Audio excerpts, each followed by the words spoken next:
நண்பர்களே, நான் தான் அடுத்த முதலமைச்சர் என்று ஆட்டம் போட்ட சினிமா நடிகரின் அரசியல் பயணம் இந்த மாதத்தோடு முடிவடைகிறது. இந்த நற்செய்தியுடன் இந்த வீடியோவை ஆரம்பிக்கிறேன். அவ்வளவுதான், கதை முடிந்துவிட்டது. இவர் சிஎம் ஆவதற்கு குறைந்தபட்சம் 234 தொகுதிகளில் 150 வெற்றி பெற வேண்டும். ஆனால் 30 தொகுதியில் கூட போட்டி போட ஆட்கள் இல்லை. வேட்புமனு தாக்குதல் செய்யவும் ஆட்கள் இல்லை.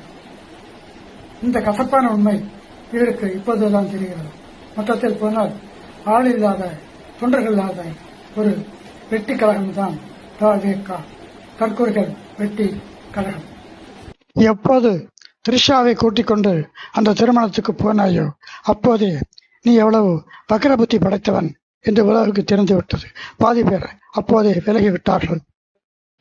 இந்த லட்சணத்தில் ஃபுல் பாட்டிலோடு விமானத்தில் ஏறியது அப்போது மாட்டிக்கொண்டது. இதனால் 40 நிமிடம் தாமதமாக விமானம் புறப்பட்டது என்று ஊர் பூராவும் உன் பெயர் நாடி போனது. நீ எல்லாம் ஒரு தலைவன். 41 அப்பாவி உயிர்களை பழி வாங்கிவிட்டு நீயும் உன் கூட்டமும் ஓடிச் சென்று விழுந்து கொண்டீர்களே, அதை தமிழகம் அவ்வளவு எளிதாக மறந்து விடாது. விஜய் அவர்களே, வளர்த்து ஆளாக்கி இந்த உயரத்தில் ஏற்றிவிட்ட அப்பா அம்மா வேண்டாம், கெட்டிய மனைவி வேண்டாம், அவெல்லாம் ஒரு மேட்டரே கிடையாது. பெத்த பிள்ளைகள் வேண்டாம், திரும்பி கூட பார்ப்பதில்லை. உனக்கு தேவையெல்லாம் த்ரிஷா தான். ஆனால் தமிழ்நாட்டுக்கு முதலமைச்சராக வேண்டும். ஒவ்வொரு வீட்டிலும் விஜய் தமிழ் மக்களுக்காக என்ன வேண்டும் நான் செய்வேன். நீ தமிழ்நாட்டை காக்க போகிறாய். சிரிப்புத்தான் வருகிறது. எனவே விஷயத்துக்கு வருவோம். தேர்தல் தேதி அறிவித்து விட்டார்கள். இன்னும் 40 நாட்கள் கூட இல்லை. இந்த 40 நாட்களில் எந்த அதிசயமும் நடக்கப் போவதில்லை. நீ அமோகமாக வெற்றி வாகை சூடப்போவதும் இல்லை. 2 ஆப்ஷன் தான். ஒன்று, நீ சொன்ன மாதிரி தனித்து நின்று வென்று காட்ட வேண்டும். இல்லாவிட்டால் பிஜேபியுடன் சேர வேண்டும். நிச்சயமாக 2வது சொன்னது தான் நடக்கப் போகிறது.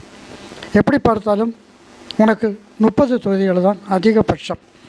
அந்த 30 தொகுதிகளில் ஏதாவது ஒரு தொகுதியில் நீ போட்டியிட்டால் கூட தோல்வி நிச்சயம், அதில் சந்தேகமே இல்லை.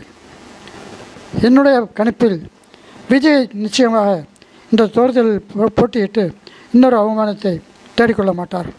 ஏனென்றால் உண்மையில் அவர் பயந்தாங்கொள்ளி. தோல்வியை எதிர்நோக்கும் சக்தி அவருக்கு கிடையாது.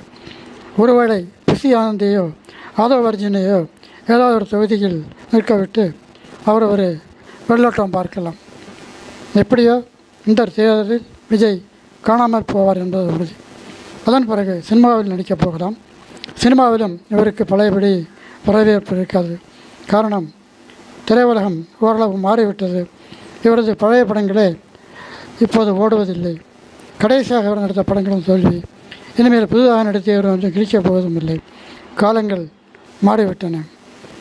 என்னை கேட்டால் விஜய் பேசாமல் சங்கீதாவுடன் சமரச ஒப்பந்தம் செய்து கொண்டு குடும்பத்துடன் சேர்ந்து வாழ்வது அவருக்கும் நல்லது. அரசியலிலிருந்து அவர் ஒரேடியாக முழுக்கு போட்டால் எல்லோருக்குமே நல்லது. இடையில் ஒரு கோமாளி கூத்து நடத்ததாக நாம் நினைத்து கொண்டு சந்தோஷப்படுவோம். அவ்வளோதான் மக்களே. நன்றி, வணக்கம்.